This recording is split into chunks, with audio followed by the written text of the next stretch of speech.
अभिवादन स्वीकार कीजिए ब्रजेश मिश्रा का और आप देखना शुरू कर चुके हैं द डिबेट।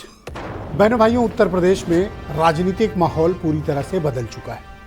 उत्तर प्रदेश में समाजवादी पार्टी और कांग्रेस के गठबंधन के समक्ष बीजेपी की भी चुनौती है। भारतीय जनता पार्टी इस वक्त उत्तर प्रदेश में जो लोकसभा चुनाव के नतीजे आए हैं उसमें बीजेपी को उसके आशानुरूप करारी शिकस्त, हालांकि उम्मीदें उसकी ज़्यादा थी लेकिन यूपी में उन्हें बड़ी करारी शिकस्त का सामना करना पड़ा। तो अब उत्तर प्रदेश में दो तीन बातें अहम हो गई हैं। यहाँ 9 सीटें विधायकों के रिक्त हो गई हैं। जो मेंबर ऑफ पार्लियामेंट बन गए हैं उनके इस्तीफे से 9 सीटें खाली हो गई हैं। अगली भिड़ंत इन 9 सीटों पर होने वाली है। और उससे भी ज़्यादा इम्पॉर्टेंट कि अखिलेश यादव अब जब दिल्ली जा रहे हैं तो उत्तर प्रदेश कौन संभालेगा, और आने वाले वक्त में अब जब 27 की तैयारियां शुरू होंगी तो उत्तर प्रदेश का माहौल क्या होगा। समाजवादी पार्टी और उनका गठबंधन का सहयोगी कांग्रेस के साथ भारतीय जनता पार्टी उत्तर प्रदेश में आमने सामने हैं। आज चर्चा इसी विषय पर होगी। बहनों भाइयों, लोकसभा चुनाव के नतीजों ने उत्तर प्रदेश का राजनीतिक वातावरण पूरी तरह से बदल दिया है। उत्तर प्रदेश में मुकाबला बिल्कुल आमने सामने का है। जो एक तीसरा कोण हुआ करता था बहुजन समाज पार्टी, वो धीरे धीरे इरेलीवेंट होती जा रही है। हमने कल की डिबेट में भी ये डिस्कस किया कि 30% वाली पार्टी आज 9% वोट शेयर पर सिर्फ खड़ी है, एक एमएलए, कोई सांसद नहीं। तो बहुजन समाज पार्टी का वोट बटा और इसका लॉयन शेयर किसे मिला? गठबंधन को। गठबंधन में भी किसको? समाजवादी पार्टी को। समाजवादी पार्टी अब एक बहुत बड़ी चुनौती बीजेपी के समक्ष प्रस्तुत कर रही है।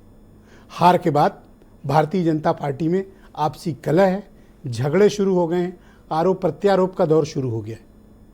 लेकिन बीजेपी ने अभी तक कोई भी समीक्षा नहीं की, कोई भी अध्ययन नहीं किया, किसी से कुछ पूछा नहीं।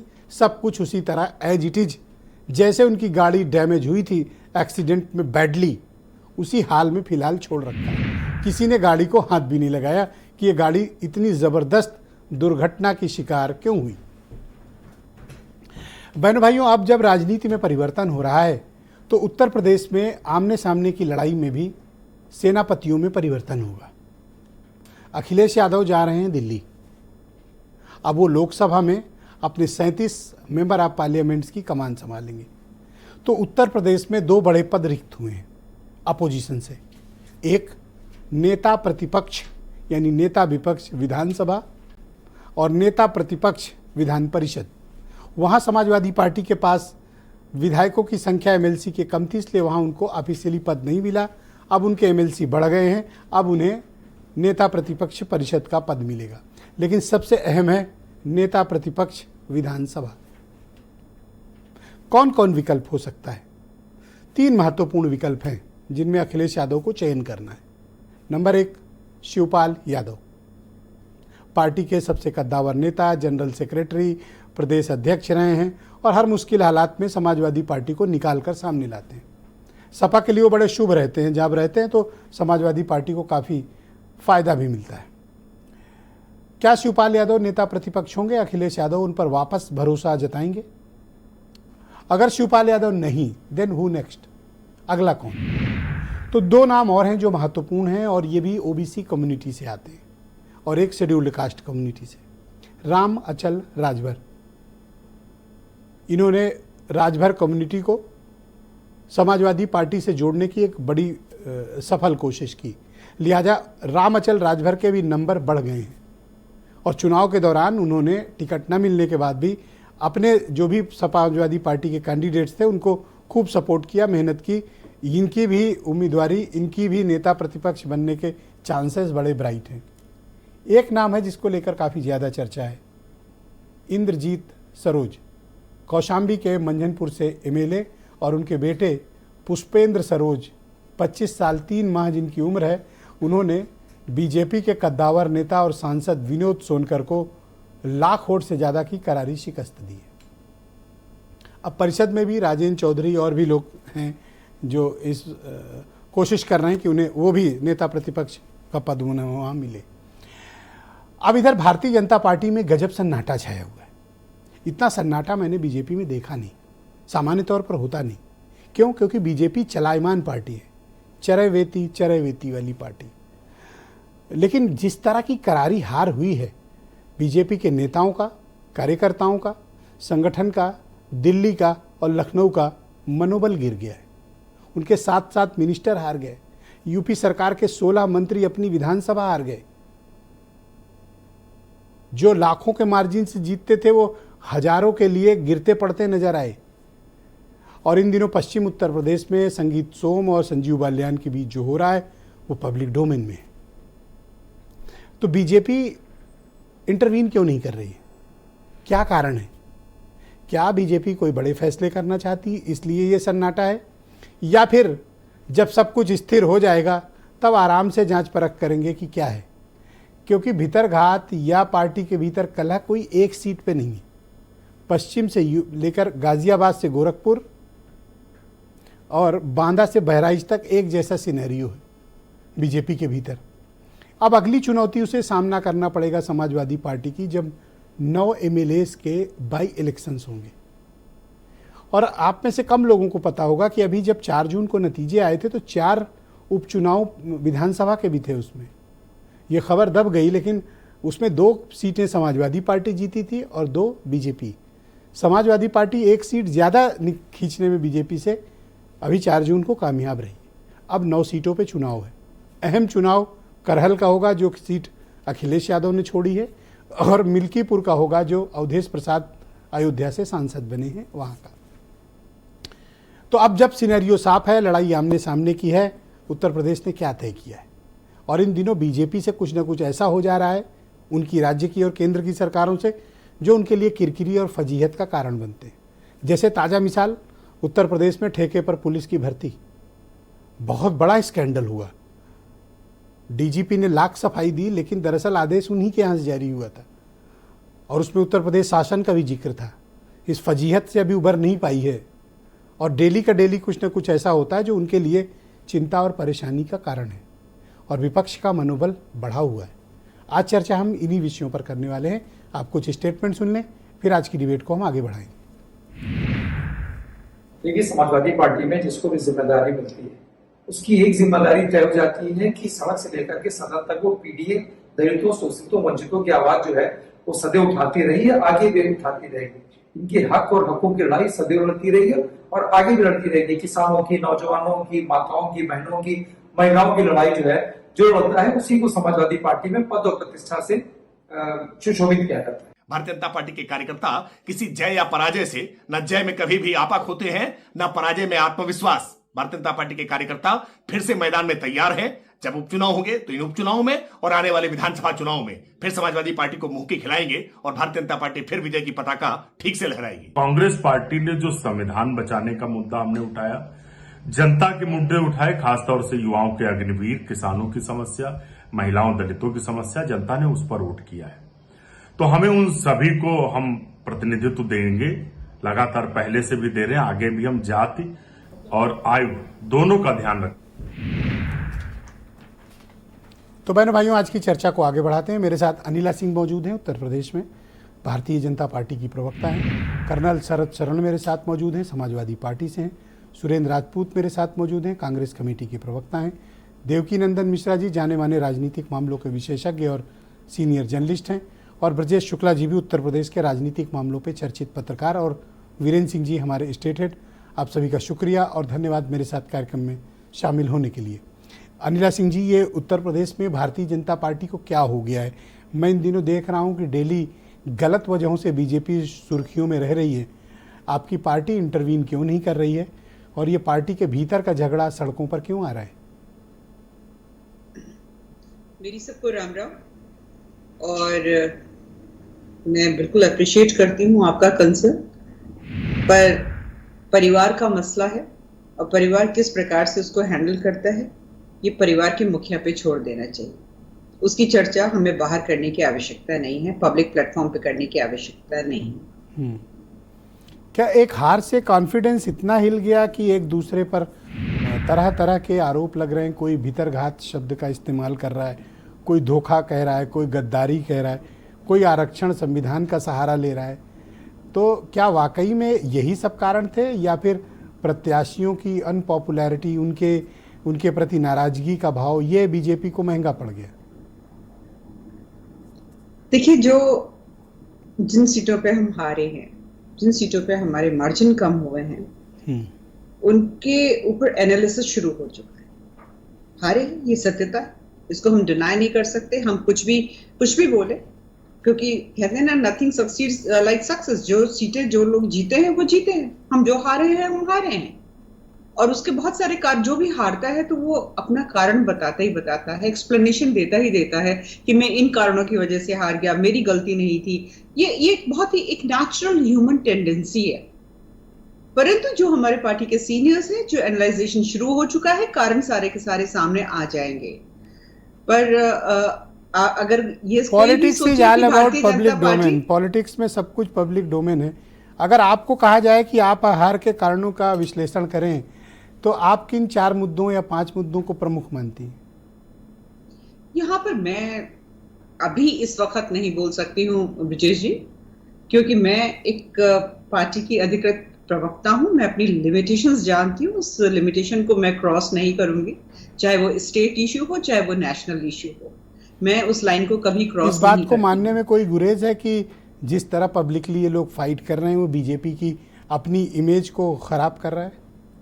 अवॉइड करना चाहिए।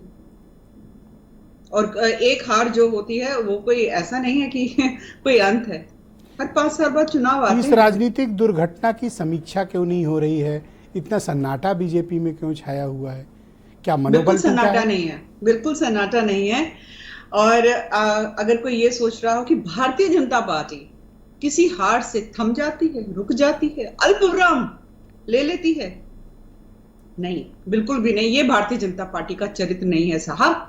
हम और कमर कस के आगे की तैयारी करेंगे और जहां जो गलती हुई है उसको दुरुस्त करेंगे, जो भी कारण हो। यहां पर मुझे चर्चा करने की आवश्यकता नहीं है, आप भी समझते हैं। आप इतने एक्सपीरियंस्ड, इतने सीनियर जर्नलिस्ट हैं। अब मेरे मुंह से बुलवा रहे हैं, मैं तो अभी नहीं बोलूंगी। जब पार्टी मुझको कहेगी ये कारण है, अब आप बोल सकती है, मैं बिल्कुल बोलूंगी। पर हाँ, आप जरूर बोल सकते हैं, आप जानते भी हैं, पर मैं अभी नहीं बोलूंगी। पर भारतीय जनता पार्टी ना हारी है, ना थकी है, ना ही हम बुजदिलों की तरह बैठकर, ना ही हम दूसरों की तरफ उंगली उठाएंगे, क्योंकि वो जीते हैं। पर इतने ब्लैक स्पॉट्स आ गए हैं कि अब तो सफाई अगर नहीं करेंगे, कैंसरस हो रहा है politically. Sorry, I couldn't get you. इतने ज्यादा ब्लैक स्पॉट्स आ गए हैं कि ये परेशानी, ये बीमारी कैंसर की तरफ बढ़ रही है। सफाई तो जरूरी है। कोई नहीं, हमारे पास कीमोथेरेपी की डोज है अच्छी से, और उसके ऊपर हम गिलोय वटी भी खिला देते हैं। ठीक, तो मैं उम्मीद करता हूं कि आपकी पार्टी सुरेंद्र राजपूत जी मेरे बहुत पुराने मित्र हैं, मेरे भाई जैसे भाई हैं, हैं, बहुत बिल्कुल जी। नहीं, आप लोग का भाईचारा तो मैंने स्वयं देखा, इसमें कोई दो राय नहीं। सहारनपुर के ननौता में इन्होंने कैसा भाईचारा निभाया, ये तो सब लोगों ने देखा ही है, वो तो छिपा है नहीं। मैं इस कार्यक्रम में कर्नल शरद शरण जी को आमंत्रित करता हूँ। शरद जी, स्वागत आपका। मैं आपसे जानना चाहता हूँ कि समाजवादी पार्टी की तरफ से नेता प्रतिपक्ष का नाम कुछ तय हुआ या नहीं? ब्रिजेश जी, अपने पटल पे बुलाने के लिए बहुत बहुत आभार। बहुत ज़्यादा हर्षित हैं हम लोग। हालांकि जिम्मेदारी का भार भी बढ़ा है कंधों पे, उसको पूरी तरह से महसूस कर रहे हैं। समाप्तवादी बोलने वाले कैंसर तक पे आ गए हैं। जनता जनार्दन का बहुत बहुत आभार। जनता जनार्दन का जो आदेश था सर आँखों पर, और ये सब दूर होना चाहिए था, और ज़्यादा ऊर्जा और ज़्यादा जिम्मेदारी के साथ काम करने की ज़रूरत है। आपका सवाल बिल्कुल दुरुस्त है। इसीलिए आपने देखा होगा कि हमारे राष्ट्रीय अध्यक्ष जी ने तुरंत सबको बोला, क्षेत्रों में दौरा कीजिए और तुरंत फैसला लीजिए, आम जनता के बीच में बैठ के तय करिए और आगे बढ़िए। और आके विधानसभा से इस्तीफा दे दिया, और बहुत प्रोएक्टिव हैं अभी हम। आपके पास मोर देन 110 MLAs हैं इस वक्त जी। कौन लीड करेगा इन्हें? एक चीज़ तो तय है, जब से पार्टी बनी है तब से हम लोग समाजवाद की विचारधारा को खाते हैं, पीते हैं, सोते हैं, उड़ते हैं, जागते हैं।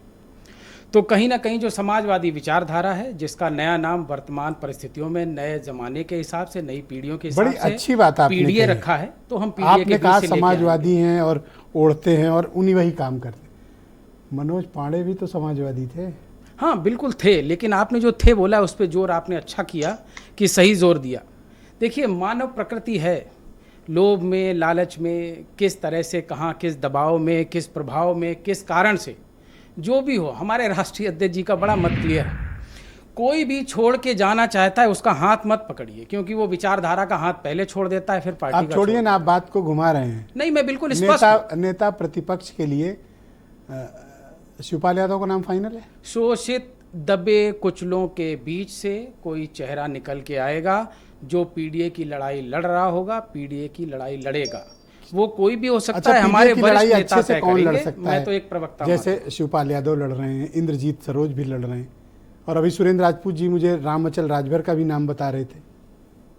नहीं, देखिए, मीडिया का अपना, पत्रकार साथियों का अपना तरीका है काम करने का, और स्वाभाविक एक जिज्ञासा है समाज में भी ये जानने की, और समाजवादी पार्टी के प्रति इस तरीके का जो जिज्ञासा है वो भी हमें बहुत शक्ति देता है। हम इससे पूरी तरह सहमत हैं। अब तो परिषद में भी सुना लेकिन जब नेता तक पटल प्रतिपक्ष पे का पद गंभीर मिल रहा चर्चा है। नहीं हो पाएगी तब तक जी नेता प्रतिपक्ष का पद अब तो परिषद में भी सुना मिलने वाला है, स्ट्रेंथ हो गई है। पार्टी को जनता जनार्दन ने ताकत दी है, तो जनता की अपेक्षा भी है कि हमारे जो भी, चाहे विधान परिषद में हो चाहे विधानसभा में, नेक्स्ट जो क्वेश्चन नेता है हो, कि उनका प्रमुख प्रभाव होगा। 9 विधानसभा की सीटें खाली हुई, 9 जी जो मेंबर ऑफ पार्लियामेंट बने उन सीटें खाली की हैं। जी, कांग्रेस के साथ ही लड़ना है। हमारा गठबंधन तो यथावत है, और गठबंधन ये पर विचारधारा कांग्रेस का का इसमें गठबंधन कुछ है नहीं 9 सीटों में, तो इनको कोई सीट बनती है? नहीं नहीं, ये सब कहाँ, इंडिया गठबंधन है, तिरंगा के लिए चलता है। नहीं, मतलब इनसे कुछ नहीं इनको होने लेना वाला। है साथ में, क्योंकि इनका तो बनता नहीं है आपका, वैसे। आपकी जिज्ञासा स्वाभाविक है, लेकिन मैं इनकी अपने एक NDA सीट के नहीं बनती साथियों है। को बता दूं कि अब हम कृपा नफरत पर की कुछ दे राजनीति दीजिए नहीं तो अलग करते। बात है। जी, मतलब कृपा पर दे दीजिए तो अलग बात है, वैसे इनकी बनती नहीं है। यहाँ विचारधारा मर्म की बात है, और हमारा आप जुड़ाव देख चुके हैं, जिस तरीके से हमने चुनाव लड़ा है, बहुत दिल और दिमाग दोनों को जोड़ के एक साथ लड़ा है। कोई दुराव नहीं, कोई प्रभाव नहीं, और कोई इस तरीके की सोच नहीं। ठीक, मैं सहारनपुर के रहने वाले और कांग्रेस कमेटी के प्रवक्ता सुरेंद्र राजपूत जी को आमंत्रित करता हूँ। सुरेंद्र जी, स्वागत आपका। कांग्रेस ने तो धन्यवाद यात्रा भी शुरू कर दी, बड़ी जल्दी है आपको तो। नहीं रहनी चाहिए क्या? नहीं, थोड़ा आराम कर लेते, कार्यकर्ताओं से कहते, कुछ ज्यादा रफ्तार नहीं पकड़नी है, जोश ज्यादा नहीं आ गया। संविधान को, लोकतंत्र को बचाने के लिए मोह ही कहाँ विश्राम। हम लोग कैसे विश्राम करें भाई? आप एक बात बताइए, जब बाबा साहब की किताब छीनी जा रही है, जब अग्निवीर जैसी समस्या दी जा रही है कि जहां पर ठेके पर पुलिस और ठेके पर सेना और समूह गार खाके जो पद हैं वो भी संविदा पर, यानी आरक्षण उस पर भी कह खत्म। रहे हैं गलती से। आप मुझे नहीं, अब ये तो समूह और समूह गा तो नहीं गलती से हुआ ना। पुलिस ठेके पर, रेल ठेके पर, तेल नहीं ठेके पर, ठेके पर, सेना DGP ठेके ने मना पर, किया। और समूह गा समूह खा भी ठेके पर। समूह गा समूह खा तो ठेके पर है। अभी तो गलती इन्होंने मानी है, ताकि कंकड़ डाल करके मारा है इन्होंने, देखा है कि भाई क्या करेंगे। तो वहां पर विश्राम की ऐसी स्थिति कोई नहीं हो सकती। हां, मैं बहन अनिला जी का बड़ा धन्यवाद अदा करूंगा कि आज on record Bharatiya Janata party के आधिकारिक प्रवक्ता ने माना कि हां, भारतीय जनता पार्टी को कैंसर हो गया है और वो कीमोथेरेपी। सर, आप तो शब्द पकड़ रहे हैं सर। नहीं, ये बात मैं, ये उन्होंने मेरे डायलॉग पर अपनी ठीक है, बात की। हाँ, वो अपनी जगह पर, लेकिन जो बात आई वो इससे ज्यादा मैं नहीं उसको खींचूंगा। हाँ, मैं आपको कुछ मुद्दे की बात कहना चाह रहा हूं। यहां पर मुद्दे की बात क्या है कि आज संजीव बालियान साहब और संगीत सोम साहब का झगड़ा सार्वजनिक पटल पर है, लिखा पढ़ी में, कोर्ट कचहरी में हो रहा है, और एक दूसरे के ऊपर अनाचार के, कदाचार के, भ्रष्टाचार के आरोप लगा रहे हैं, जमीन खरीद फरोख्त के आरोप लगा रहे हैं, वो भी विदेश जी। में। अब मुझे जरा सा ये बता दें अनिला जी कि कहां है नरेंद्र मोदी जी की और अमित शाह जी की ईडी, सीबीआई, इनकम टैक्स, जो कहते थे कि हम सूचना मात्र से उसको नेस्त नाबूद कर देंगे, और कहां है बाबा जी का बुलडोजर? अपने वालों आप पे थोड़ी हमको चला बताइए। है, अपने पे थोड़ी या चला है। इसका मतलब तो ये हुआ ना खाली कि आप पिक एंड चूज करेंगे। विपक्ष के आदमी के पास होता, ब्रजेश मिश्रा के पास होता, चाहे 58 ग्राम सोना हो, इनके घर तो आप इनकम टैक्स भेज देते, और इनके हाथ में ईडी का नोटिस भी आप भेज देते। सर, आप किसी सर 2 तोला था सर, नहीं, आप ज्यादा नहीं ना, ज्यादा था नहीं, 58 ग्राम था हमारे पास, है 5 तोला था। देखिए इस लफड़े सर, में 2 रहिए, तोला है। हमारे पास लिखा पढ़ी में आपकी आप रसीद 5 है। तोला कहाँ दे ठीक दिए है ना, 58 ग्राम आपके पास सोना था, और बाकायदा उसी अच्छा, में ठीक। आपको सीबीआई क्या इनकम टैक्स भेजी थी, हाँ, और ईडी का इनकम भेजा था जी, जी। नोटिस, और एक आप छापे पड़े थे सर, छापे छोड़ो। पड़े थे, 72 घंटे छापे पड़े थे। और संजीव बालियान साहब, अच्छा है और- कि आप छापे में जी, नहीं आए थे, वरना जी। और सोना बढ़ा देते। और सुनिए संगीत और 20 ग्राम को संगीत सोम और बालियान साहब एक दूसरे के ऊपर खुलेआम भ्रष्टाचार का आरोप लगा रहे हैं। ना ईडी जा रही, ना एफआईआर हो रही है, न क्या नाम बाबा जी का बुलडोजर जा रहा है, ना सीबीआई जा रही है, ना इनकम टैक्स जा रहा है। अब इसको देख लीजिए कि ये पिक एंड चूज है, जिसको कहते हैं ना, अंधा बांटे रेवड़ी अपने अपने को दे। आप इस चीज को अरे महज आरोप लगाने देने भर से आप किसी का घर सर, गिरा दोगे मैंने सर? अरे आरोप लगा देने भर से मध्य प्रदेश, उत्तर प्रदेश, बाकायदा एक वो विधायक था समाजवादी पार्टी का बरेली वाला जिसका पूरा नक्शा पास था, पीपी वाले है हाँ पीपी वाले जी, पेट्रोल पंप बिना आरोप के, बिना किसी चीज के बुलडोजर चला दिया, टोटल बुलडोजर चला दिया। और लोग आज नहीं कल परसों अधिकारी जेल जाएंगे, ये भी तय है। मैं आपको बताऊं ये इस तरीके से। अब आखिर एक और बात बताता हूं आपसे, बड़ी मजेदार बात है सर, आप भी सुनिए, दर्शकों को भी मजा आएगी। भारतीय जनता पार्टी ने साफ साफ कह दिया एकदम कि भैया अब हमें संघ की कोई आवश्यकता नहीं, हम पूर्ण हो गए हैं, हम बाकायदा ताकतवर हो गए हैं, संघ की हमें ना तो सिर्फ उसकी सिफारिश की जरूरत है और न ही संघ के कार्यकर्ताओं की आवश्यकता है। अब संघ क्या कह रहा है कि मणिपुर देख लिए होते। अब संघ कह रहा है कि साहब ये 400 का अगर आपने नारा न दिया होता तो लोगों को संविधान पर डर नहीं रहा होता। तो संघ की एक बड़ी सिंपल सा उन्होंने शेर कहा, अब हम अपनी तरफ से कह रहे हैं संघ के नाम पर, कि गैरों से कहा तुमने और गैरों से सुना तुमने, अपनों से सुना होता, अपनों से कहा होता। तो आज की डेट में संघ ऊपर से ऑर्गेनाइजर के जरिए आपके ऊपर हमला बोल रहा है, मोदी जी के ऊपर। और सबसे बड़ी बात और आपको इन सब में बड़ा मजा आ रहा है? हमें मजा नहीं आ रही सर, हम तो ये देख रहे हैं कि लोकतंत्र के नाम पर जिस तरीके से इस पार्टी में दाल बट रही है वो अपने आप में देखने वाली बात है जी। रायबरेली या वायनाड? आपको कल राहुल जी ने बहुत स्पष्ट कहा वायनाड में, उन्होंने कहा कि भाई दोनों मेरी दिल की प्रिय सीटें हैं, एक छोड़नी होगी, मेरी समझ में नहीं आ रहा, मैं डिलेमा में हूं, ये निर्णय राहुल गांधी जी के ऊपर रहने दीजिए, जो भी वो सीट छोड़ेंगे, लेकिन सीटें दोनों परिवार की हैं, परिवार की थी और राहुल जी के दिल में दोनों सीटें बस। अजय राय रहेंगे, जाएंगे? अजय राय जी ने क्या गलत काम किया है? अजय राय जी ने उत्तर प्रदेश में सम्मान का भाव दिया, नरेंद्र मोदी जी को नैतिक रूप से हराया है। अजय राय जी ने 1,52,000 वोट पर छोड़ दिया उस शख्स को जो शख्स अपने को कहता था कि मैं 10 लाख से जीतूंगा। बनारस में, काशी में बम बम करी है कांग्रेस पार्टी और इंडिया गठबंधन की अजय राय ने, तो अजय राय जी को तो और महत्वपूर्ण और अच्छा होना चाहिए। अगला सवाल, 9 सीटों पर उपचुनाव जी, आपकी तो एक भी नहीं है, चाहिए है? देखिए, राजनीति जो सबसे बड़ी बात है, इंडिया गठबंधन का मैं केंद्रीय कोऑर्डिनेशन कमेटी का सदस्य नहीं हूं। श्री अखिलेश यादव जी और राहुल गांधी जी, मल्लिकार्जुन खड़गे क्यों दें साहब आपको सीट? 9 में से एक भी आपकी नहीं तो क्यों दें आपको? ये फैसला इन 3 लोगों को करने दीजिए, मैं और आप स्टूडियो में बैठ के नहीं करें तो बेहतर। आप ये भी तो कह सकते हैं कि नहीं नहीं, हाँ ठीक है, हमारा हक नहीं बनता है, जायज बात तो बोल सकते हैं। हम फिर अगर जायज बात अनिला सिंह बोल सकती तो आप भी कह सकते हैं। नहीं, अनिला सिंह मेरा एक भी नहीं बनता। अनिला सिंह जी बहुत योग्य प्रवक्ता हमारी बड़ी तो आप भी तो योग्य हैं और हम नहीं, हम उतने योग्य नहीं हैं। हम आपको बताएं, हम इतना ये तो अन्याय कर रहे हैं। हम जरूर जानते हैं कि ये कह दो कर्नल साहब को कि एक भी सीट हमारी नहीं है, हमें नहीं चाहिए। हमें केंद्रीय कमेटी, अभी जैसे जैसे चुनाव हुए थे, 3 सीटों पर उपचुनाव हुआ था, एक उन कांग्रेस को हमारी दी गई थी, मनोज क्या नाम हमारा, मुकेश चौहान लड़ा था, 80,000 वोट पाए हैं, ऐसा थोड़ी है। यही लखनऊ में, जबकि उससे पिछले चुनाव में हमारे पास कुल वहां पे 2,000 वोट थे। तो मतलब चाहिए बात समझ नहीं, हम ये नहीं, हम नहीं, तो ये उदाहरण दे के दबाव बनाते हो। सीधे सीधे ये कह रहे हैं, ये उदाहरण दे के दबाव बना रहे हो। इंडिया गठबंधन 9 की 9 सीटों पर लड़ेगा और 9 की 9 सीटों पर जीतेगा। ऑल राइट, मैं देवकी नंदन मिश्रा जी को आमंत्रित करता हूं, बहुत ही जाने माने पत्रकार हैं। देवकी जी, स्वागत है आपका। अब क्या चैलेंजेस बीजेपी के सामने और गठबंधन में सपा और कांग्रेस के सामने उपस्थित हैं? देखिए, बीजेपी का तो चैलेंज जिस दिन भारतीय जनता पार्टी उत्तर प्रदेश में हारी है उसी दिन से शुरू हो गया। और हार के बाद जो भारतीय जनता पार्टी की स्थिति हो रही है, एक जो पहले आपने इंट्रो में कहा कि इस पर कोई चर्चा अभी तक शुरू नहीं हुई, कि हार के कारणों पर कोई समीक्षा नहीं हो रही है, एक तरीके से सन्नाटा छाया हुआ है। तो एक तरफ तो सन्नाटा छाया हुआ है पार्टी के ऊपर के लीडरान में, लेकिन नीचे जो है सिर फुटबॉल भी तो हो रही है। आप ये देखिए, जो संगीत सोम और संजीव बालियान के बीच जो झगड़ा चल रहा है, अरे वो छोटा मोटा नहीं है। हाँ। नंद किशोर गुर्जर का देखिए।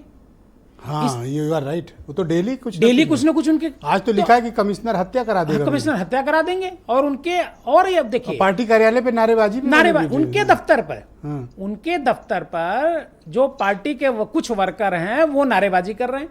तो एक तरीके से भारतीय जनता पार्टी, दरअसल उसकी वजह है ये क्यों नहीं हो पा रहा है। भारतीय जनता पार्टी की पहली प्राथमिकता क्या थी? चूंकि सरकार एक तरीके से टीडीपी और जेडीयू के सहयोग से चल रही है, तो मोदी जी की पहली प्राथमिकता थी कि पहले हम सरकार में बैठ जाएं। वो काम उन्होंने पहले किया, बाकी सारी चीजों पर उन्होंने बाद में ध्यान देना शुरू किया। अब ध्यान देंगे, कितना टाइम लगेगा। इसी बीच आपको संघ कूद लगता है गया। कि उत्तर प्रदेश में ऑपरेशन करेगी भारतीय जनता पार्टी, बड़ा नहीं, ऑपरेशन? देखिए, मोदी जी इस बात के लिए जाने जाते हैं कि अगर कुछ भी गड़बड़ हुआ पार्टी के लेवल पर, चाहे वो गुजरात रहा हो, आपको ध्यान होगा गुजरात में पूरे मंत्रिमंडल को उन्होंने बदल दिया था, मुख्यमंत्री पर समेत उत्तर सारे प्रदेश मंत्रिमंडल। गुजरात नहीं है, बड़ा पॉलिटिकल स्टेट नहीं है। नहीं नहीं, नहीं, देखिए, यहाँ हर आदमी 52 हाथ का देखिए, है, भले आसान नहीं है यहाँ। 52 हाथ का हो या 54 हाथ का हो, लेकिन मोदी जी के हाथ उन सबसे लंबे हैं, इस बात को ही मानना पड़ेगा। मोदी जी की समझ, मोदी जी के हाथ सबसे लंबे हैं। देखिए, इस उत्तर प्रदेश में जो कुछ भी होगा ये आपको दिखेगा, मैं उसमें कुछ कहूंगा नहीं। अब दूसरी बात आती है समाजवादी पार्टी की। समाजवादी पार्टी, तो आप श्योर है कि ऑपरेशन होगा? अब इस बारे में कुछ मत कहलवाइए। ठीक, आगे लेकिन नेक्स्ट। समाजवादी पार्टी की जहां तक बात है, देखिए, इंडिया गठबंधन मुझे ऐसा लगता है कि 2027 तक जरूर कायम रहेगा। उसकी वजह है क्योंकि अभी इन लोगों के दिमाग में एक बात है कि हम केंद्र में सरकार बना सकते हैं। हर समय इसकी कोशिशें हो रही हैं। आप महाराष्ट्र देखिए, महाराष्ट्र में आज शरद पवार ने क्या कहा? शरद पवार ने कहा कि मैं ये सरकार जल्दी ही बनाऊंगा महाराष्ट्र में। मतलब चुनाव से पहले वो बात कर रहे हैं बनाने की, चुनाव तो बाद में होगा। तो ये सारी चीजें जो हो रही हैं, और जिस तरीके से जेडीयू और टीडीपी स्पीकर को लेकर के जो बहस चल रही है, उसमें बीजेपी कितना कंफर्टेबल अपने को महसूस करती है। क्योंकि स्पीकर का पद अगर जेडीयू और टीडीपी इन दोनों में से किसी के पास नहीं गया तो मोदी जी पूर्ण बहुमत की सरकार बना लेंगे, कोई रोक नहीं पाएगा। ये यूपी के हमारे दर्शकों को बड़ी दिलचस्पी है, नेता प्रतिपक्ष। नहीं, नेता प्रतिपक्ष में आपने 3 नाम लिए थे, लेकिन मुझे जो चौथा चाहो जोड़ दो, मुझे जो 2 नाम आपने लिए थे उस पे ज्यादा वो लग रहा है। शिवपाल यादव पर उतना इस वजह से मुझे नहीं लग रहा है क्योंकि अखिलेश यादव ने जो नारा दिया है पीडीए का, वो सदन में भी तो दिखाई देना चाहिए। तो जो राजभर साहब हैं, रामअचल राजभर, इंद्रजीत सरोज, इन दोनों में से ये दोनों नाम में से कोई होगा। ये भी खैर बता रहे थे। ऊपर वाले नाम को नहीं, नाम तो इन्होंने नहीं लिया। नहीं, पर्सनल बात पे बताते हैं अच्छा, ना। पर्सनल बता ऐसा थोड़ी हर बात सुरेंद्र जी टीवी पे बोलते हैं। दोस्त हैं हमारे, बता देते हैं हमें। तो पहला वाला नाम तो किनारे कर दीजिए, बाकी जो 2 नाम हैं उनमें से कोई एक हो सकता है। मतलब रामअचल राजभर या इंद्रजीत सरोज। उसकी वजह है, देखिए, पॉलिटिक्स जिस हिसाब से सफलता मिली है समाजवादी पार्टी को और कांग्रेस को, इंडिया गठबंधन को, भाई देखिए 2 नारे थे। एक तरफ था समाजवादी पार्टी का पीडीए, दूसरी तरफ कांग्रेस का था, राहुल गांधी का था कि जातीय जनगणना। दोनों विषय, संविधान बचाओ और संविधान बचाओ, दोनों विषय एक है। तो दोनों विषय ने उनको इस मुकाम तक पहुंचाया है, उनको 44 सीटें दी हैं। तो ऐसा कैसे हो सकता है कि फिर एक आरोप लगा उन्होंने यादव को बना दिया, एक यादव हटा दूसरा यादव बना दिया। सीट पे चुनाव लड़ना चाहते हैं। अब ये तो पार्टी तय करेगी नहीं उस बारे में। नहीं मिलना चाहिए। नहीं मिल, देखिए ये तो कौन सवाल सी सीट दिया जाए इन्हें? अब ये तो देखिए 9 सीटें हैं, 9 में से हक कोई तो ऐसे नहीं है आप देने को दे दे, कोई देने को कोई दे दे भाई। देखिए समाज, जैसे इन्होंने कहा ना, जैसे इन्होंने कहा कि मुकेश चौहान को ये टिकट दिया गया, ये डिजर्व, समाजवादी पार्टी वहां चाह रही थी लड़ना, लेकिन ऐसा लगा अखिलेश यादव को, उन्होंने कांग्रेस। देखिए एक मामले मैंने ये देखा है, जब समझौता होता है, मैं जब से अखिलेश यादव ने कांग्रेस के साथ पहला समझौता किया था, मैं देखा वो झुक करके समझौता करते हैं, चाहे भले उनको ज्यादा सीटें मिल जाए, सफलता ज्यादा मिल जाए, लेकिन वो झुक करके समझौता करते हैं। वो बहुत नहीं, समझौतों को अखिलेश यादव से बेटर कौन एनालाइज कर सकता है? 4 चुनाव हारने के बाद 4 चुनाव तक मनोबल को बचाए रखना, ये देवकी जी बहुत बड़ी बात है। ये नहीं, बड़ा ये सिर्फ आत्मविश्वास और इसके लिए बहुत बड़ा मनोबल चाहिए। इसके लिए सिर्फ अखिलेश यादव की तारीफ नहीं होनी चाहिए, राहुल गांधी इसके लिए राहुल गांधी की तारीफ होनी चाहिए कि वो ज्यादा हारे हैं राहुल गांधी। और राहुल गांधी ने जिस तरीके से अपने को इम्प्रूव किया है, पब्लिक के बीच एक पहचान बनाई है, आज की तारीख में कोई टेलीविजन पर उनको पप्पू कह सकता है? प्रश्न ही नहीं उठता है। कोई पत्रकार कह सकता है? नहीं, प्रश्न ही नहीं, अब तो संभव ही नहीं है। मैं ब्रजेश शुक्ला जी को आमंत्रित करता हूं, उत्तर प्रदेश के बहुत ही जाने माने राजनीतिक मामलों के पत्रकार हैं। ब्रजेश जी, धन्यवाद हमारे साथ जुड़ने के लिए। अब मुझे बताइए कि उत्तर प्रदेश में बीजेपी और गठबंधन में सपा कांग्रेस के समक्ष किस तरह की चुनौतियां हैं और आगे आने वाले समय में किस तरह का नया परमुटेशन और कॉम्बिनेशन यूपी की पॉलिटिक्स में आप देख रहे हैं?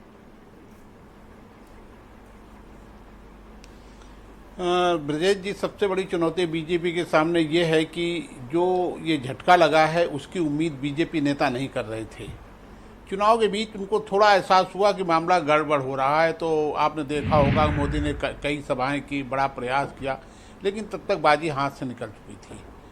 उसके बाद हार के बाद जो कारण होते हैं वो और घातक होते हैं।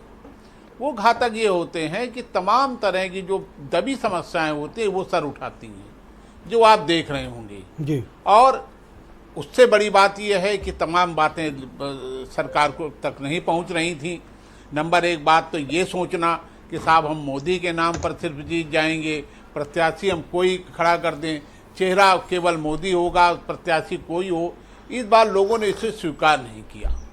दूसरी बात और है, कुछ और समस्याएं आप देखिए, 50 लाख लड़का छात्र परीक्षार्थी बैठे और बात को जब घर जाए तो उसे लगे कि अरे ये तो पेपर आउट हो गया।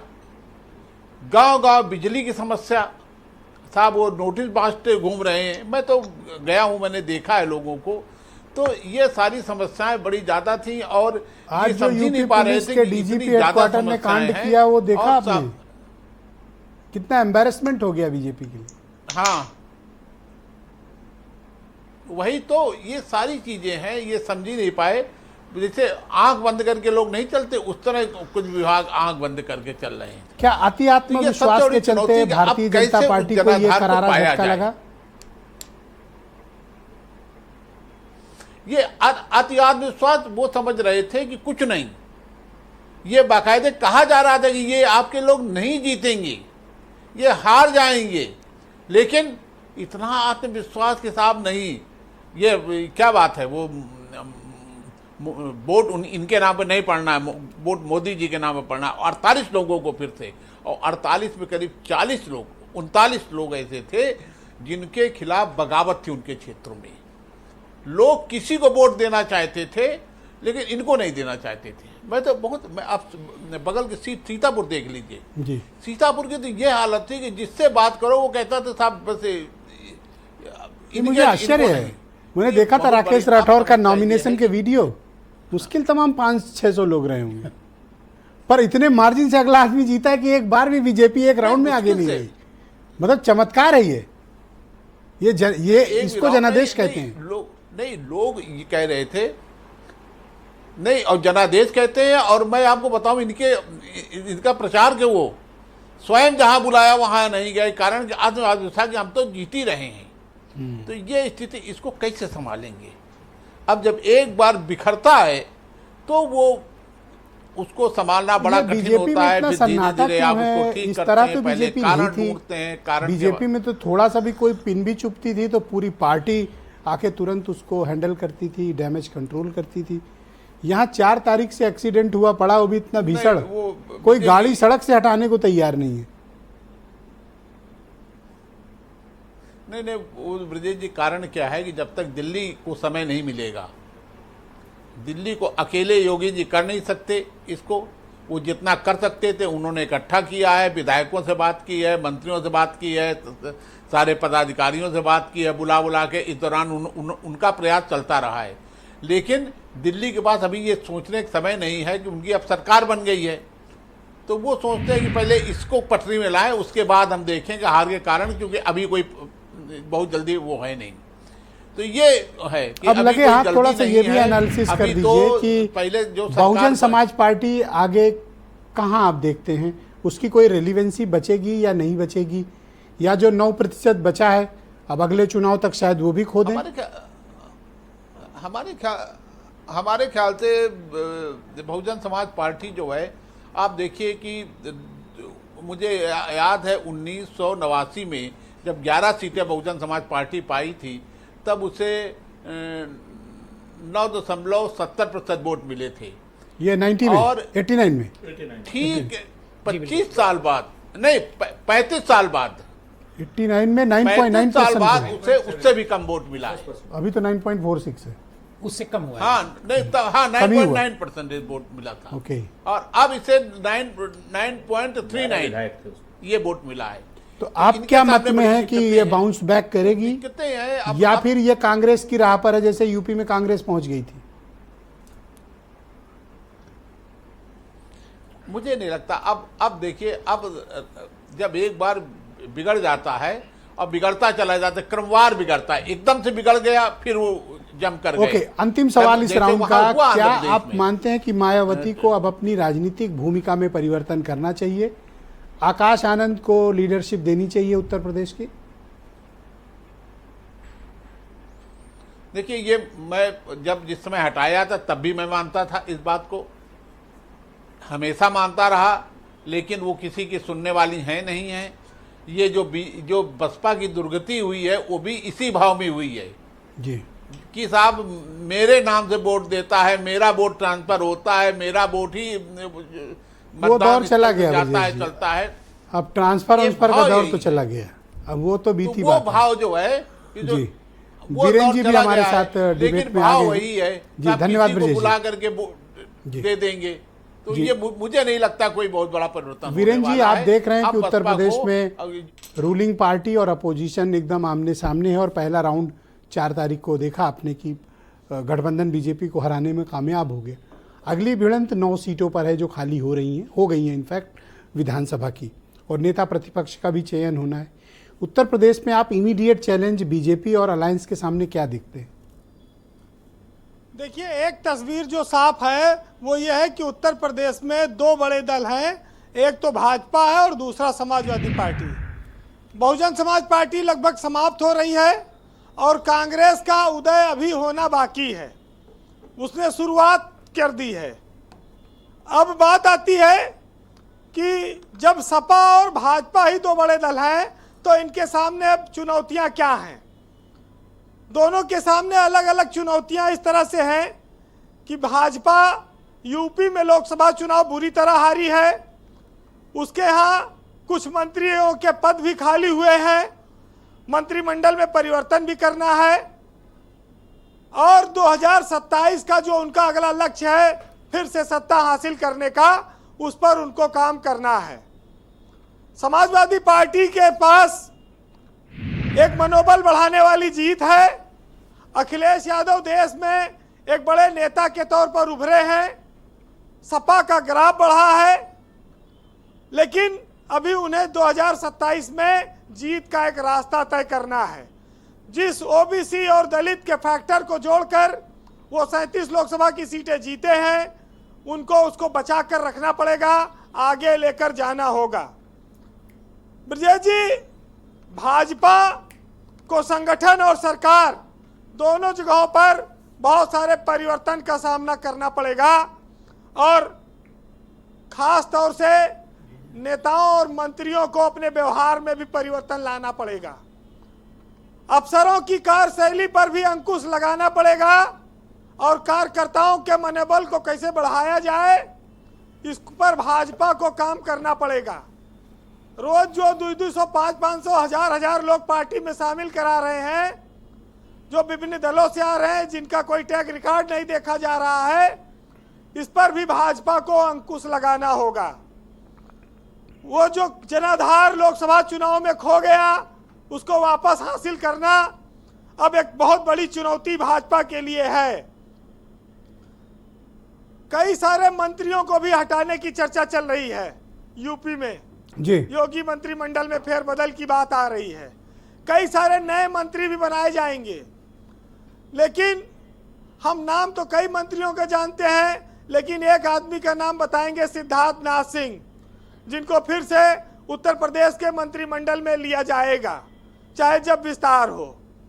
ये ऐसी चर्चा है। इसके अलावा और कई नाम हैं, लेकिन जिस ज्यादा नाम ले लीजिए उनका नाम कट जाएगा, बाद में शिकायत करेंगे। तो आपने क्यों नाम लिया फिर सिद्धार्थनाथ का? ये तो आपने कांड कर दिया। तो आपने कहा बाकी के नहीं बताऊंगा, इनका बताऊंगा, और जिनका बताऊंगा उनका कटेगा। तो ये चूंकि अब देखिए है बहुत सारे नाम, एक आध बता दिया, लोग कहते हैं कुछ हम सही बात बताते नहीं हो, एक आध तो बता दिया, बाकी और भी नाम हैं।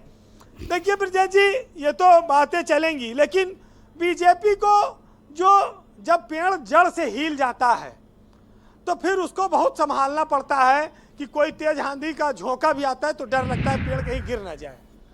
तो अब इस पेड़ को दोबारा से इस जड़ों को मजबूत करने के लिए उनको बहुत काम करना पड़ेगा, क्योंकि बहुत दिनों तक उपेक्षा हो गई, बहुत दिनों तक सब मोदी के नाम पर डालकर सब लोगों ने अपने अपने पद हासिल कर लिए। कोई विधायक बना, कोई एमएलसी बना, कोई एमपी बना, कोई राज्यसभा गया, कोई मिनिस्टर बना। अब जिम्मेदारी और समीक्षा सबकी धीरे धीरे होनी चाहिए। एक चीज ब्रजेश जी, चुनाव ने और साबित किया कि मुलायम सिंह और शिवपाल यादव दो ऐसे नेता हैं जिन्होंने अपने जीते जी अपने बेटों को राजनीति में स्थापित कर दिया। परिवारवाद के नारे को जनता ने नहीं माना, खारिज कर दिया, और इन दोनों नेताओं के बेटे आज राजनीति में चमक रहे हैं। ये भी एक महत्वपूर्ण इस चुनाव का नतीजा है। और एक बात आप बार बार पूछते हैं कि ये नेता विपक्ष का पद किसे मिलेगा। हाँ, असली बात तो कई यही है। नाम चल रहे थे, लेकिन मुझको लगता है कि शिवपाल यादव ही नेता विपक्ष बनाए जाएंगे। वो पहले भी इस पद पर रहे हैं, वो कई बार कैबिनेट मिनिस्टर रहे हैं। अगर वो बनते हैं तो सपा की ताकत भी बढ़ेगी और उनका संगठन भी वो बढ़ाने में सहायक होंगे। कुछ नाम आपने बताए, लेकिन जिस तरह से बीजेपी की बहुमत की सरकार है, उसका सामना करने के लिए यादव परिवार के अलावा कोई और विधानसभा में टिक पाएगा, ये बहुत कठिन है कहना।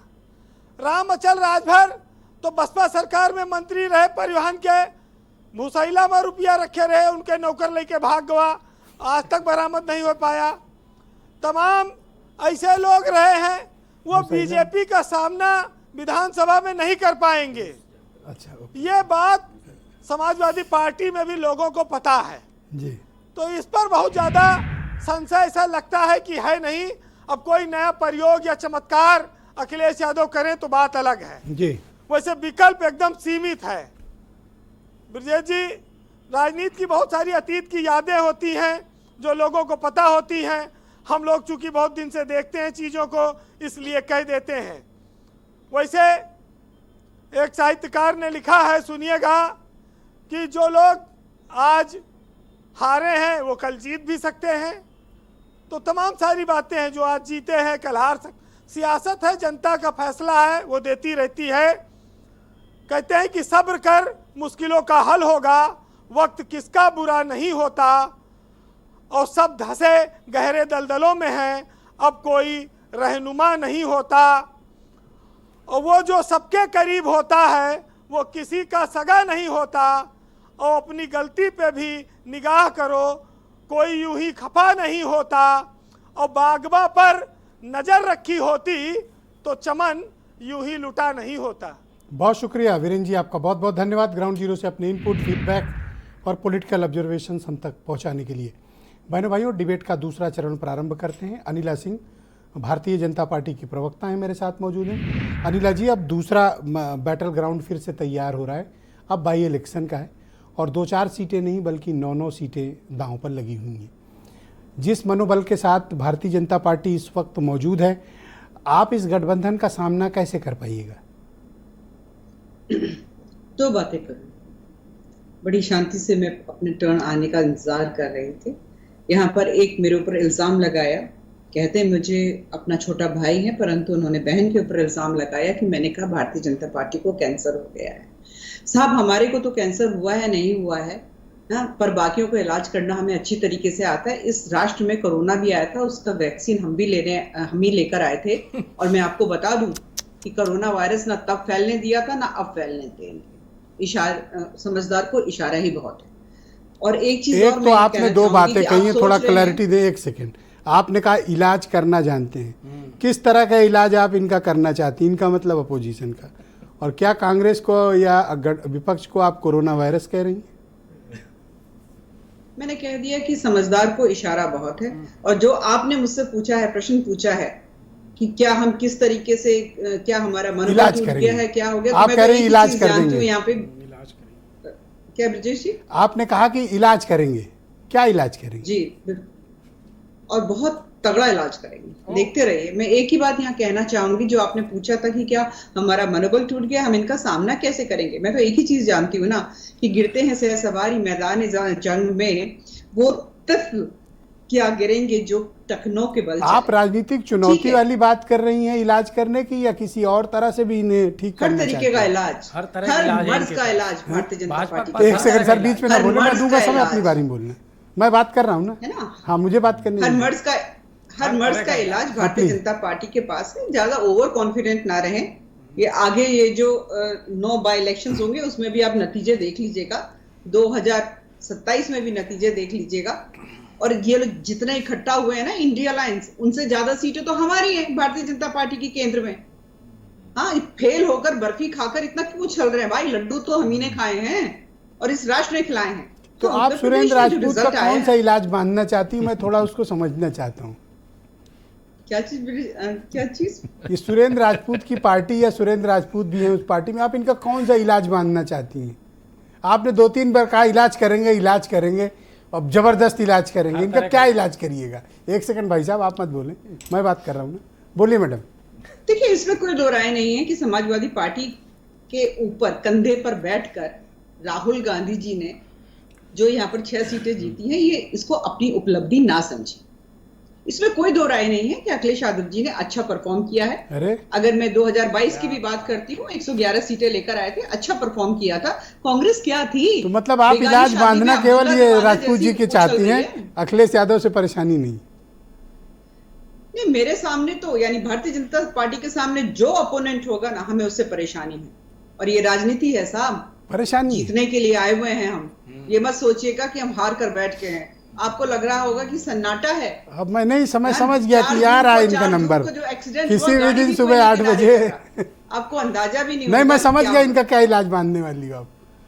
ये तो कह रहे हैं इलाज कर देंगे। नहीं, इन्होंने ये नहीं कहा कि इलाज कर देंगे, इन्होंने कहा हर तरह से इलाज करना जानते हैं हम, इन्होंने ये बोला है। वैसे आई अप्रिशिएट कि बड़ा बोल्डली इन्होंने कह दिया। हमारी बहन है, हमसे उम्र में ज्यादा ही आप होंगी, तो डर गए। तो हमारी बड़ी बहन है, इनका पूरा अभी से सम्मान। हाथ जोड़ नहीं, लेकिन इलाज में ये गलत इलाज बता गई। इन्होंने कहा हमने कोरोना का इलाज किया और जो वैक्सीन लगाया पूरे हिंदुस्तान से, पहले तो इनके माननीय मोदी जी को माफ़ी मांगना चाहिए कि लोग रेस्टोरेंट में खाना खाते हैं गिर जाते हैं, साइकिल चलाते हैं गिर जाते हैं, हार्ट अटैक हो रहे हैं। हम में से कोई यहाँ से स्टूडियो से बाहर निकलेगा, वैक्सीन ले जाएगा उसको। जब तक वैक्सीन लगती रही तब तक फोटो छपती रही, और जब लोग हार्ट अटैक से मरने लगे तो फोटो निकाल के भाग गए। ये वाला इलाज अगर आप बता रही तो भगवान करे दोबारा हिंदुस्तान हर में किसी तरह का का ये इलाज इलाज मत आपका करिएगा। किया जाएगा, हर और तरह अगर का। आप हर तरह का इलाज करना सुना चाहती नहीं हैं, आपने, 3 बार पूछा और मैंने। अगर आप हर तरह का इलाज करना चाहती हैं तो हम आपको एक बात बता दें, लोकतंत्र में सिर्फ जनता जनार्दन इलाज करती है। पार्टियों की, नेताओं की औकात नहीं है जनता के आगे। यहाँ जनता इलाज ये करती जनता है। से इलाज आपकी मैडम इसी प्लीज, मैडम भाषा- प्लीज, हाँ। आपकी इसी भाषा की वजह से लोगों को पूरा शक था कि आप संविधान पे हमला करेंगे, क्योंकि आप जनता का भी इलाज करना चाहते थे, इसीलिए जनता ने आपका इलाज कर दिया। और सुनिए, ये कहना क्या चाहते और हैं? सुनिए, एक सेकंड जो रुको ना। लोग माला में किसी को घुसने नहीं देते थे, अरे ये कहना वो क्या चाह चिपक रहे चिपक के गले लग रहे हैं। इलाज तो आपके नेता का देख रहे हैं लोग टीवी पे। आपके नेता का इलाज कर दिया है जनता ने। उनका अहंकार ये घमंड कौन सा पानी में आपका मिला इलाज दिया है। करना चाहती? मुझे तो अब आपकी फिक्र होने वो लगी। बता रहे हैं कि 10 साल से है ना सत्ता आप में, डेली मेरे साथ संपर्क में 10 रहना। साल से सत्ता में, इनको हर तरह का इलाज आता है। इनको हर तरह का इलाज आता आप है। मुझे डेली मैसेज करोगे, अब आप मेरे संपर्क में हो, क्योंकि एक आप जनता को इतने हल्के नहीं, में मत लीजिए। जब जनता का दिमाग घूमता है, मैं देती हूँ, आप जब परेशान जनता का मत होइए, दिमाग मैं घूमता है उत्तर तो दे खा आप जाता है। डेली मुझे फोन में मैसेज करना, मुझे चिंता है। सुनील जी, सुनील जी, एक सेकंड, बस एक एक सेकंड। मिनट और, आप प्लीज, आज थोड़ा सा। समय दी, बस 30 सेकंड। अच्छा 20 सेकंड ले लो। आप लोग मैडम रुकिएगा, समय बचत बार देंगे। कह रहे हैं कि भाजपा की समीक्षा क्यों नहीं हो रही, मैं बताता हूँ। उन्होंने समीक्षा का टाइम दिया, वो दिल्ली में उन्होंने बोला तुम दोनों उप मुख्यमंत्री यहीं दिल्ली में रहोगे, वहाँ नहीं जाओगे। बोले कि फिर वहाँ दिक्कत हो जाएगी। बोले चिंता मत करो, वो कल गुलदस्ता लेके खुद मेरे घर पहुँच जाए। ऑल राइट, मैं सुरेंद्र राजपूत ये जी है को समस्या इस थैंक समय you sir, Bhajpa. Thank you Surendra ji. ये तो बड़ी गंभीर बात आपकी बहन ने कह दी। मैं आपके लिए बड़ा फिक्रमंद हूँ सर, क्योंकि उन्होंने कहा हर तरह का इलाज करेंगे आपका, और आप पर तो बहुत ही नाराज हैं। बल्कि इनको तो मतलब थोड़ा है, लेकिन आप पर तो क्या चाहते क्या हैं लोग? भाई अगर बहन कहा है तो हम तो मानते भी हैं, भाई कर दें इलाज, हमारा इलाज जो करना हो करें अनिला जी, लेकिन जनता का इलाज मत करें, क्योंकि जनता ने आपके अहंकार को हराया है। जनता के इलाज को आप बख्श दीजिए। आप अग्निवीर जैसी समस्या मत दीजिए जनता को। हमारा इलाज जो करना चाहे कर दीजिए, बुलडोजर कर दीजिए, कोई कुछ कर दीजिए, वो आपकी इच्छा है। हमें कोई उसमें आपत्ति नहीं, हम लोग लड़ने वाले हैं, डरने वाले लोग नहीं हैं। हम अंग्रेजों से नहीं डरे तो आप लोगों से क्या डरेंगे? खैर वो अपना इशू थोड़ा नहीं। एक कदम पीछे रखा है आपने, नहीं, आप ऐसे थे नहीं। ना, ना। इतनी धमकी सुनकर आप मतलब इतने अरे वो मसला क्या है कि आदमी जब चुनाव हारता है तो उसमें कई बार हम जानते हैं दिल की अच्छी महिला है, इसमें कहीं कोई दो राय नहीं। ये कह के आप इलाज कम नहीं होगा, आपका इलाज मजबूत होगा आपका। अभी से बता दें हमने और डेली मुझे गुड मॉर्निंग भेजा करो। हम फिर से कहते हैं, डेली मेरे संपर्क में रहना। हमसे फिर कहते हैं, हम इस बात को दोबारा से कहते हैं, जो इलाज करना हो करिए। स्वयं आज भारतीय जनता पार्टी के आधिकारिक प्रवक्ता ने कहा है कि भारतीय जनता पार्टी को कीमोथेरेपी की आवश्यकता है। सर मैं जो न तोड़ो हमारी सर, और ये आगे भी कहेंगे आप हमारा इलाज जो करना हो करिए। आपके अहंकार का इलाज जनता ने किया है, अब दंभ का इलाज भी जनता करेगी। अच्छा, और इस गलत फहमी का भी इलाज जनता करेगी। और कैसे कहें कि आपको ठीक कर देंगी? नहीं, और कैसे कहें? 3 बार तो कहा। और एक चीज मैं बता दूं, एक मुझसे फैक्चुअल मिस्टेक हो गई थी। कौन सी? मुकेश चौहान को 90,000 से ज्यादा वोट मिले थे पूर्वी विधानसभा में, 80,000। देवकी नंदन तो जी। मैं आपको सर छोटी सी बात, एक 10 सेकंड और दे दीजिए। 20 सेकंड ले लो, हम लेकिन साथ आपसे- खत्म करो। अब यहाँ पर इन्हें अनिला जी को इलाज कराना हो, करना हो तो मोदी जी वर्सेस आपका- योगी जी का इलाज हो। आज की डेट में मोदी जी योगी जी का इलाज कर रहे हैं कि योगी जी मोदी जी का इलाज कर रहे हैं? अमित शाह जी योगी जी का इलाज कर रहे हैं या क्या नाम योगी जी अमित शाह जी का इलाज कर रहे हैं? हम तो बाबा के इस मामले में बाबा के साथ अन्याय हो रहा है। अरे सर छोड़ो सर। ओके देवकी नंदन जी, क्या वाकई में बीजेपी ये जो शांत बैठी हुई कोई तूफान आने वाला है, जिसका जिक्र अभी अनिला जी कर रही थी? नहीं मैंने पहले चरण में भी ये बात कही कुछ तो है कि ऐसे कोई बोलता नहीं। बीजेपी में तूफान निश्चित तौर पर आएगा, इसमें अरे कहीं कोई दो राय नहीं है। लेकिन तूफान उधर नहीं जाएगा। तूफान अगर कोई आएगा तो अपने में ही रह जाएगा। अच्छा, इधर उधर नहीं जाएगा। भाई इन पे क्या तूफान आएगा? अभी चुनाव तो होना नहीं है, 9 लोग विधानसभा सीटों पर उपचुनाव होना है। और क्या? तो देखिए अब ये चीज ये जो मैंडेट है बीजेपी का, ये मैंडेट 2019, 2014 का नहीं है। 2014-19 का मैंडेट होता तो अब तक बहुत सारे लोगों के यहाँ ईडी पहुंच गई होती, सीबीआई पहुंच गई होती। लेकिन ये मैंडेट हो सकता है इसी कंफ्यूजन में बैठे रहे और सुबेरे घंटी बज जाए। ना, वो नहीं होने वाला है। वो उस तरह का इलाज अब नहीं, उतना नहीं होगा जिस तरह से पहले हो रहा था। थोड़ा बहुत तो होगा इलाज, बिल्कुल होगा, थोड़ा तो होगा ही होगा, लेकिन इस तरह नहीं होगा। ये अभी जो बहुत अकड़ के घूम रहे हैं ना पहले हो रहा। लेकिन देखिए क्या है, 44 सांसद लेकर के इंडिया गठबंधन उत्तर प्रदेश से दिल्ली पहुंचा है। तो एक कहां से और ले आए आप? 43 और एक वो उसको नहीं जोड़ेंगे आप? नगीने वाले को। अच्छा तभी मैं सोचा ये कहां से नंबर बढ़ा दे रहे। तो नगीने को भी तो जोड़ना पड़ेगा। इन्हीं के साथ है। कहाँ जाए? उन्होंने तो कहा कि भाई मैं बीजेपी के साथ अरे वाई सिक्योरिटी लिए और उधर जाओगे? नहीं, उन्होंने तो कह भी दिया कि हम बीजेपी के साथ जा नहीं सकते हैं और इंडिया वाले हमको पूछ नहीं रहे, ये भी हालांकि कहा उन्होंने। लेकिन जिस तरीके से पप्पू यादव और महाराष्ट्र के जो निर्दल सांसद हैं वो कांग्रेस में शामिल हो गए, इनके रावण के पास भी कोई चारा नहीं है। क्योंकि नगीना से जिसकी बदौलत वो जीते हैं चुनाव, उनका भी तो ध्यान रखना है। Sir thank you sir. मैं ब्रजेश शुक्ला जी को आमंत्रित करता हूँ। ब्रजेश जी, फिर उत्तर प्रदेश में आप क्या फाइनल सिनेरियो देख रहे हो कि उत्तर प्रदेश में आने वाले वक्त में किस तरह का पॉलिटिकल सिनेरियो होगा? देखिए, उत्तर प्रदेश में अभी तो नहीं, लेकिन बहुत बड़ा यहाँ पर भारी फेरबदल होगा। विशेष रूप से संगठन में भी फेरबदल होगा, तमाम मंत्रिमंडल में भी फेरबदल होगा।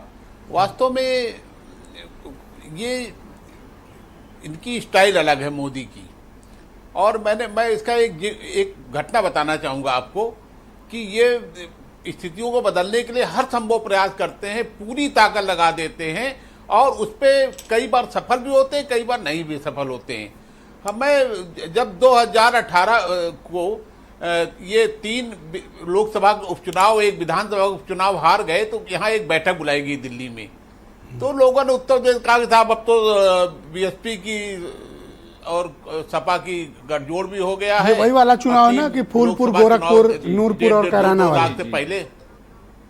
जी हाँ, वही हाँ जी। तो अमित शाह ने कहा कि इसका इंतजाम मुझे करने दो, मैं हार गया हूं तो हार गया हूं, आगे इंतजाम मुझे करने दो, इसकी चिंता न करो, तुम्हारा जो काम है तुम करो जाके। और स्थितियों को उन्होंने पलटा।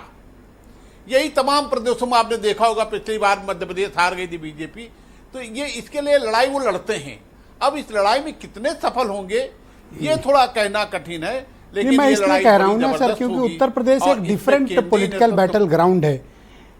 इसका मुकाबला या इसकी तुलना किसी अन्य राज्य से बिल्कुल की ही नहीं, नहीं नहीं, जा वो- सकती। यहाँ एक एक नेता किसी दूसरे राज्यों के मुख्यमंत्री नहीं, के नहीं, बराबर की यही- हैसियत एक एक जिलों में, ऐसे ताकतवर नेता हैं। नहीं ब्रजेश जी, इसीलिए मैंने उत्तर प्रदेश का उदाहरण दिया। मैंने इसीलिए यूपी चूंकि अलग है तो यूपी का ही उदाहरण मैंने दिया कि इस तरह वो कोशिश करते हैं। अब पूरी केंद्र कितना सरकार, सफल होंगे, पूरी कितना भारतीय नहीं जनता होंगे, पार्टी की लेकिन लीडरशिप पूरा प्रयास लगी रही होगा। और पूरे चुनाव में खुलेआम भीतरघात होती रही। किसका क्या कर लिया बीजेपी ने? नहीं, खुलेआम विदर्घात होती रहे। नहीं, वास्तव में जब होता क्या है कि जब आप बिल्कुल ये सोच लेते हैं कि अब मैं जीत ही रहा हूं, तब आपको कुछ वो नहीं करता। बीच रास्ते में जब इनको पता चला कि साहब स्थितियां क्या हैं, जी। थोड़ा बहुत, वो भी बहुत बड़ा नहीं मालूम हुआ था, तब ये लोग ज्यादा सक्रिय हुए। लेकिन तब तक स्थितियां बिगड़ चुकी थी और ब्रजेश जी, उसपे भी शुक्रिया आपका। सहयोगियों ने बिगाड़ दिया। जी। जैसे मैं प्रतापगढ़ की बात करना चाहूंगा। जी ब्रजेश जी, थोड़ा वक्त का अभाव है, मैं आपका धन्यवाद प्रकट करना चाहता हूं और अपने पैनल में मौजूद सभी मेहमानों का बात इन लोगों ने जी धन्यवाद करना चाहता हूं कि आप सब इस डिबेट में शामिल हुए। आप सभी का बहुत बहुत धन्यवाद। और सुरेंद्र राजपूत का क्या इलाज किया जाएगा या इनकी पार्टी का, हम सब भी देखेंगे, यही मौजूद रहेंगे। बहुत शुक्रिया, धन्यवाद, नमस्कार। मैं उम्मीद करता हूँ कि आपका दिन शुभ हो, राजपूत जी का भी दिन शुभ हो और सबका दिन शुभ हो। नमस्कार।